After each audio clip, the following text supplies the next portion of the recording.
అసలు కాంగ్రెస్ పార్టీలో ఉన్న నాయకులకు కార్యకర్తలకు అసలు మీ లోపల అసలు హిందువులేనా మీరు? నాకు అర్థం కాలే. మీ లోపల హిందూ రక్తం ప్రవహిస్తుందా? ఇవాళ సర్క్యులర్ చూసినా ఇవాళ ఇజ్జత్ పోతే సర్క్యులర్ చూస్తే ఇవాళ ఇప్పుడు ఇచ్చింది, ఇప్పుడు సాయంత్రం ఇచ్చి సర్క్యులర్ ఇచ్చావు. ఏమి ఇచ్చాడు తెలుసా సర్క్యులర్? రంజాన్ టైంలో అంటే సాయంత్రం 4 గంటల తర్వాత పోచట వాళ్ళు. నువ్వు రంజాన్కు 4 గంటల తర్వాత వాళ్ళకు ఉద్యోగాలు ఇచ్చిపెట్టి పోతే మాకు ఏమి ఇబ్బంది లేదన్నా. కానీ నా అయ్యప్ప ఏం పాపం చేసిండు? అయ్యప్ప స్వాములు ఏం పాపం చేసిండన్నా? నా అయ్యప్ప ఏం పాపం చేసిండన్నా? మధ్యాహ్నం దీక్ష తీసుకొని అయ్యప్ప మాల తీసుకొని మధ్యాహ్నం ఆఫీస్కి పోతే టిఫిన్ బాక్స్లో పోయి తినరాదు. అప్పుడప్పుడు వంట వేసుకొని మడితో తినాల్సి వస్తుంది. అవునా కదా?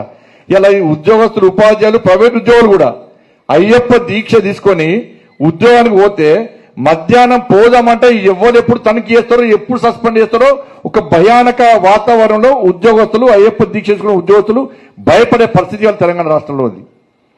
మధ్యాహ్నం భిక్ష లేకుండా పస్తులుండి అయ్యప్ప దీక్ష చేసుకునే పరిస్థితి వల్ల గంట సేపు బయటకు పోదామంటే సస్పెండ్. మరి ఏ పాపం చేసిన అయ్యప్ప? ఆంజనేయ స్వామి దీక్ష చేసుకుంటే మాల ధరిస్తే వాళ్ళకు ఎగ్జామ్షన్ ఏం లేదు. భవానీ దీక్ష చేసుకుంటే వాళ్ళకు ఏం లేదు. శివమాల ఇప్పుడు శివరాత్రి వస్తుంది, శివమాల చేస్తే వాళ్ళకి ఎగ్జామ్షన్ లేదు. మరి సర్కార్ ఒక్కరికైనా అంటే హిందువుల పరిస్థితి తెలంగాణ రాష్ట్రంలో బిడ్డ బతికేది వాళ్ళ హిందువుల పరిస్థితి. ఇవాళ మేము మాట్లాడితే మేము మతతత్వాలం.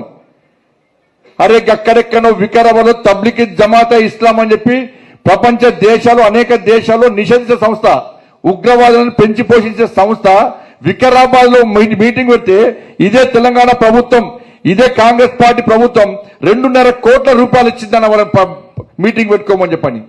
ఏడవంది కాంగ్రెస్ పార్టీ నాయకుల పట హిందుత్వం ఏడవంది. వాళ్ళ హిందూ రక్తం లేదా మీద? మీరు డుబ్బుగాళ్ళు అమ్మీరేమన్నా? బొట్టు పెట్టుకుంటలేరా? పై అడుగుంటారు మీ కుటుంబ సభ్యులు, భార్య పిల్లలను గుండె మీద చేసి అడుగుమని చెప్పండి.